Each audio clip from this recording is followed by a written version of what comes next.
Member ఏదైతే చెప్పారో వారు ఆవేదన ఏదైతే వ్యక్తం చేశారో, మరి ప్రభుత్వం నుండి పొల్యూషన్ కంట్రోల్ బోర్డ్ అనేది ఏదైనా పర్మిషన్ ఇచ్చేటప్పుడు ముందుగా అన్ని రకాల పరిశీలనలు చేసిన తర్వాత అక్కడ ఫీజిబిలిటీ ఉంటే మాత్రమే పర్మిషన్ ఇవ్వడం జరుగుతుంది. మరి అవన్నీ క్లియర్ అయిన తర్వాతనే పరిశ్రమలకు సిఎఫ్ఈ ఇవ్వడం జరుగుతుంది. నిబంధనలు ఉల్లంఘిస్తే కఠిన చర్యలు తీసుకోవడం జరుగుతుంది.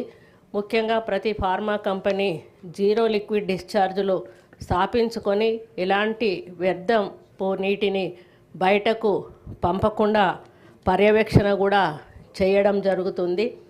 ప్రతి 3 నెలలకు ఒకసారి బోర్డ్ మీటింగ్ కండక్ట్ చేసుకోవడం జరుగుతుంది.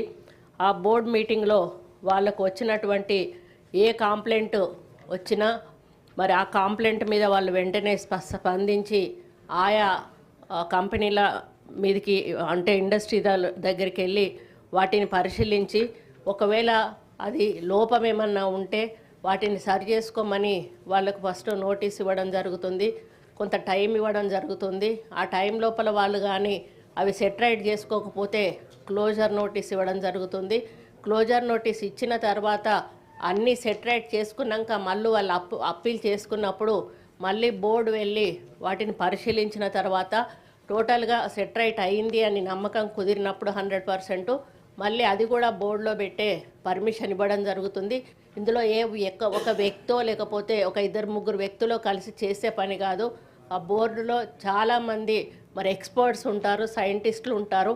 వాళ్ళందరి సలహాలు సూచనల మేరకే బోర్డు మరి ముందుకు నడుస్తుందని కూడా చెప్తా ఉన్నాను.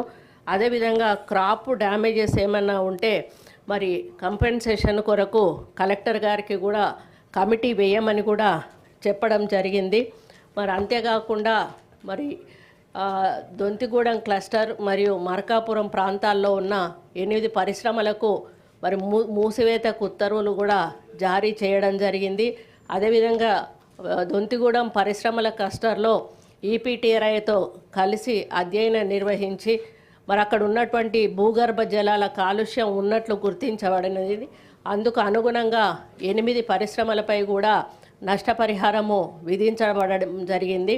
అదేవిధంగా మల్కాపూర్ క్లస్టర్లో కూడా భూగర్భ జలాల నమూనాలు సేకరించి పరీక్షించగా ఆ ప్రాంతానికి సమీపంలోని బోర్వెల్లో కూడా జల కాలుష్యం ఉన్నట్లుగా గుర్తించబడింది. అందువల్ల